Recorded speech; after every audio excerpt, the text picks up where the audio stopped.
Important paragraph রাইটিংটা আমাদের কাছে খুবই গুরুত্বপূর্ণ এবং প্যারাগ্রাফ রাইটিং এর ক্ষেত্রে আমাদের সর্বদাই মনে হয় যে কন্টিনিউয়েশন অফ দ্য থট অর্থাৎ ভাবনা চিন্তার যে ক্রমাগত তোমার মনের মধ্যে আসা সেটা হয়তো বিঘ্নিত হবে, কিন্তু প্যারাগ্রাফ রাইটিং এই ক্লাসটা করার পরে একটু হলেও ভীতিটা কমবে, কারণ আমি এই ক্লাসটাতে তোমাদের জন্য সিম্পল ভাবে একটা প্যারাগ্রাফ লিখে দেখাবো।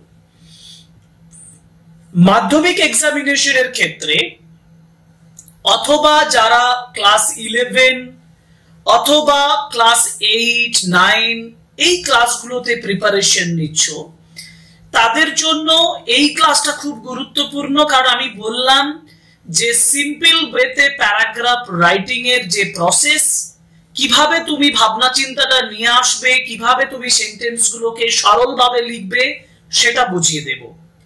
আর যে রাইটিংটা আমি সেভাবে তৈরি করব সেই রাইটিংটা হচ্ছে ডিকশনারি। এই যে ডিকশনারি কথাটা, এই ডিকশনারিটা আমরা সবাই জানি, কিন্তু হঠাৎ করে যখন ডিকশনারি সম্পর্কে আমাকে 10-12টা সেন্টেন্স লিখতে দেবে তখনই আমি প্রবলেমে পড়ে যাব, কিন্তু সেই প্রবলেম আর হবে না। The solution to the problem is here. So welcome to English Edition channel, and today's class is for you on paragraph writing on dictionary.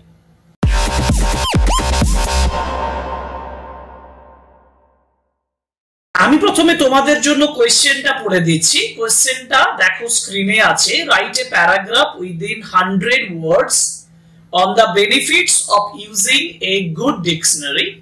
মানে এক কথায় তোমার প্যারাগ্রাফের মূল বিষয়বস্তু হচ্ছে dictionary, because dictionary must be good for you. এখন সেক্ষেত্রে আমি কিছু তোমাদের জন্য পয়েন্ট তুলে দিয়েছি, দেখো খুব ভালোভাবে আগে পয়েন্টগুলো বুঝে নাও।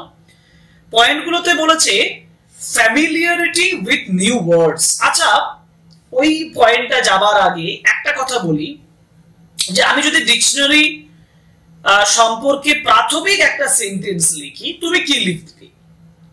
তুমি বলবে যে ডিকশনারি আমার কাছে খুবই গুরুত্বপূর্ণ ইংলিশ ল্যাঙ্গুয়েজটা বোঝার জন্য, জানার জন্য এবং শেখার জন্য। তাহলে সেটাই প্রথম পয়েন্ট, ইন্ট্রোডাকশন। ইন্ট্রোডাকশনে তুমি প্রথমে যেটা চাইবে সেটা হচ্ছে একটা ইন্ট্রোডাক্টরি সেন্টেন্স যে ডিকশনারি হলো, dictionary is a very important thing to learn English language, literature, to write English language and literature, and also to learn, মানে to learn, to write, to speak fluently, we must have a dictionary. Because dictionary আমাকে vocabulary দেয়, আর vocabulary is the very vital thing. আমি তোমাকে বাংলা এবং ইংরেজি মিশিয়ে বলছি তোমার বোঝার জন্য, কাজে লাগবে। ফ্যামিলিয়ারিটি উইথ নিউ ওয়ার্ডস, অর্থাৎ ফ্যামিলিয়ারিটি মানে হচ্ছে পরিচিত হওয়া। আমি এটা নাউন হিসেবে ব্যবহার করেছি, আমি বলবো I should be familiar with new ওয়ার্ডস। নতুন ওয়ার্ডস এর সম্পর্ক নিয়ে আমাকে ফ্যামিলিয়ার হতে হবে।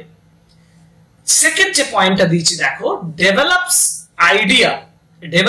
Idea on their uses. Uses মানে ব্যবহার। বিভিন্ন ধরনের যে ওয়ার্ড আছে সেই ওয়ার্ডের ব্যবহারের সম্পর্কে একটা ধারণা আমাকে দেয়। হ্যাঁ, নিশ্চয়ই দেয়। একটু আগে তোমাকে কি বললাম, আমি এই ওয়ার্ডটা বলেছি, ধরো এই যে বলেছি ফ্যামিলিয়ারিটি। এই যে ফ্যামিলিয়ারিটি ওয়ার্ডটা বললাম, আমি বললাম এটা নাউন, একটা সেন্টেন্সে নাউন হিসাবে ফ্যামিলিয়ারিটি ব্যবহার করা যাবে। অ্যাডজেক্টিভ করলে ফ্যামিলিয়ার হয়ে যাবে, ভার্ব করলে ফ্যামিলিয়ারাইজ হয়ে যাবে। তাহলে আমার ডিকশনারি আমাকে এই জিনিসটা শেখায়। তো দেখো এই পয়েন্টগুলো আমি তোমাকে বিস্তৃত করে দিচ্ছি, আর তুমি যদি একটা এক্সপ্যান্ডেড আইডিয়া তুমি নিতে পারো, এই পয়েন্টগুলো তোমার কাছে একেবারে চাবিকাঠির মতন হয়ে যাবে লেখাটা তৈরি করার জন্য।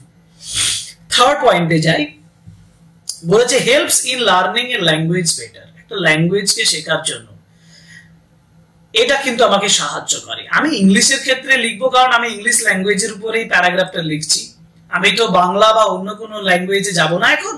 কিন্তু যে কোনো ল্যাঙ্গুয়েজকে শিখতে গেলে হেল্পস ইন লার্নিং, শেখার ক্ষেত্রে কাজে লাগে। আমি শুরুতেই এটা বললাম যে to speak, to write and to understand a language in a better way, we must have a dictionary. আমার একটা ডিকশনারি লাগবে, because nobody is self sufficient.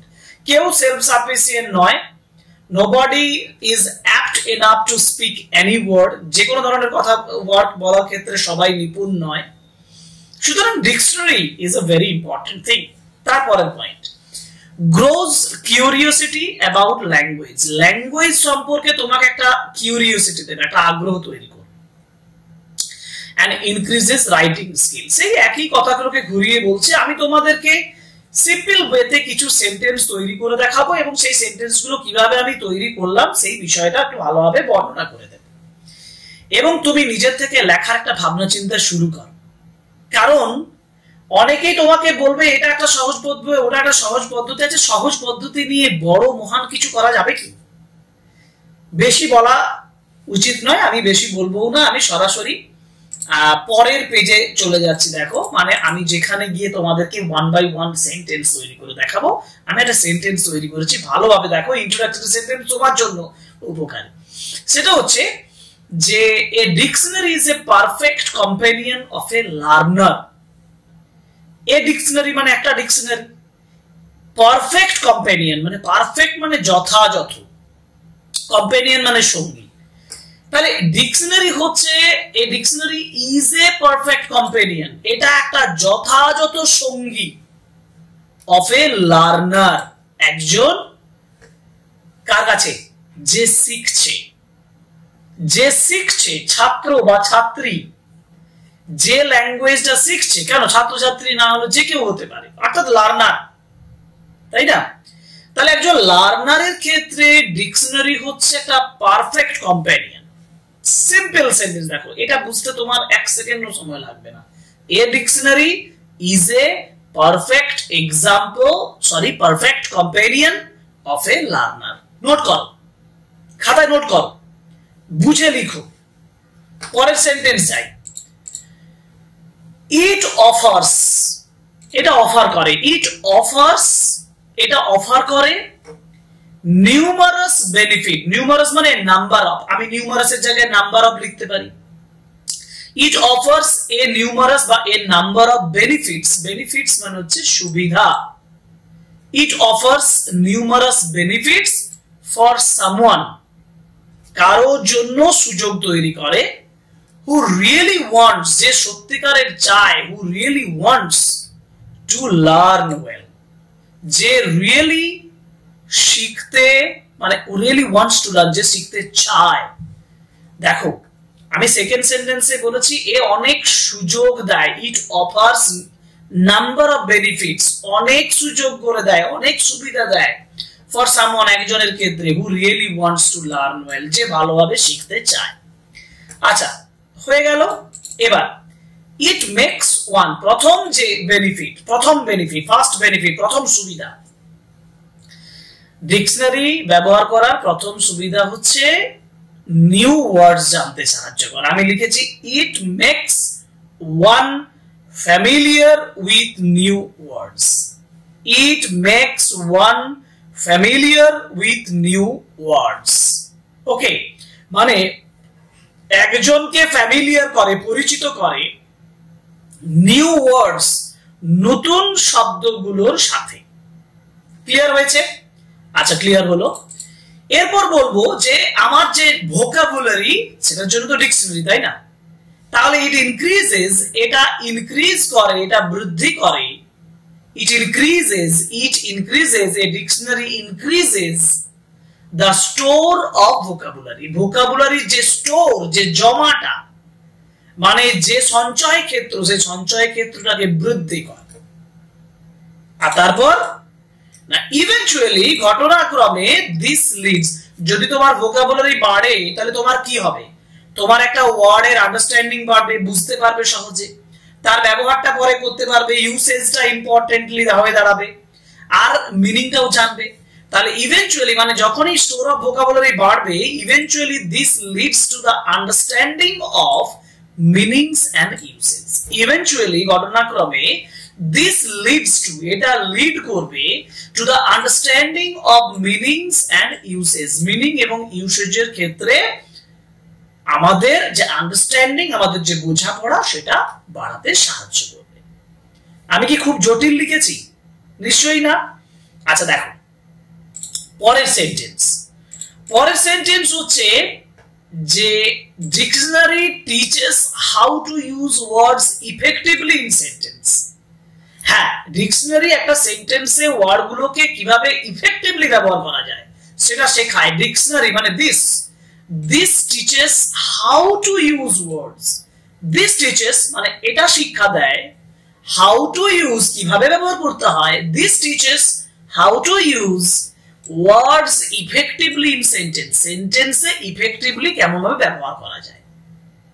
Next sentence এবার একটু বড় তোমাদের জন্য করেছি, কারণ একটু ব্যাখ্যা হয়ে গেছে, একটু কমপ্লেক্স আইডিয়া দিতে হচ্ছে। দেখো আমি বলেছি বিসাইড দিস মানে পাশাপাশি, বিসাইড দিস মানে এর পাশাপাশি a dictionary plays a crucial role. এটা একটা ক্রুশিয়াল রোল পালন করে ইন লার্নিং এ ল্যাঙ্গুয়েজ, একটা ল্যাঙ্গুয়েজ লার্নিং এর ক্ষেত্রে।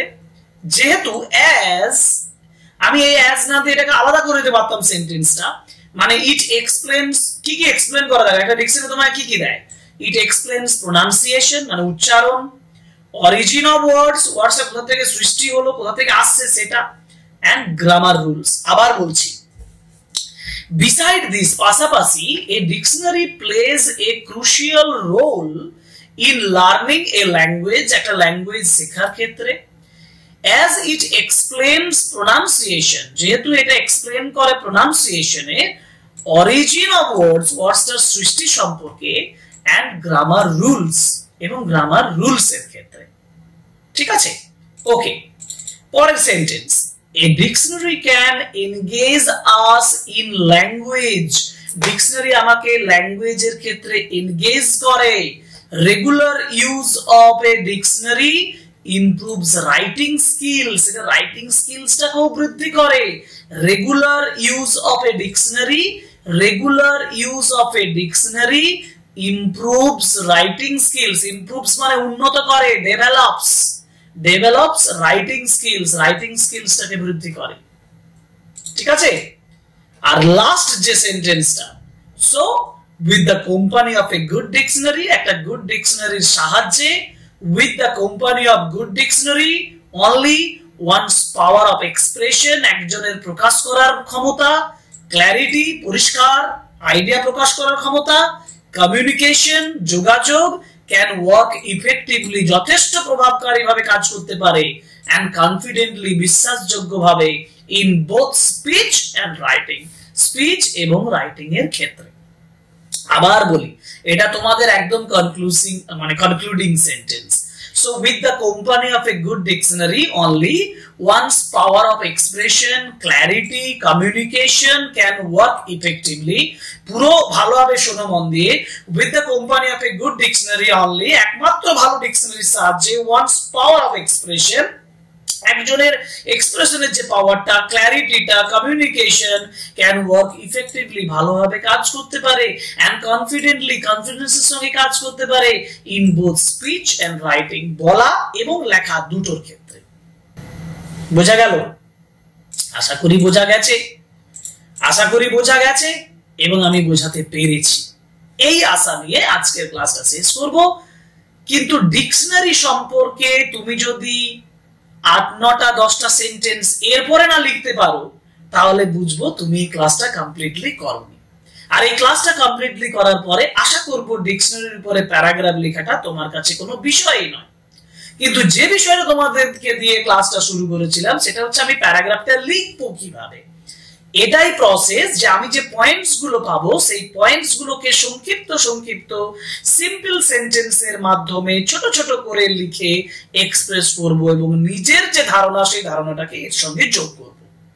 আরো অনেকগুলো প্যারাগ্রাফ আমি দেব, সেই প্যারাগ্রাফ গুলোর পরপর করে যাও, প্যারাগ্রাফ গুলো ফলো করো, আমার যে বোঝানোটা যেভাবে আমি বোঝাচ্ছি সেভাবে বুঝে যাও, দেখবে তোমার প্যারাগ্রাফ রাইটিংটা ইজি হয়ে গেছে। সুতরাং রিকোয়েস্ট করব চ্যানেলটা সাবস্ক্রাইব করো, লাইক করো, কমেন্ট করো, শেয়ার করো আমাদের ভিডিওগুলো, কারণ your support is the very vital thing for our channel and I think you will do such a favor for us. Okay, so thank you very much. Goodbye.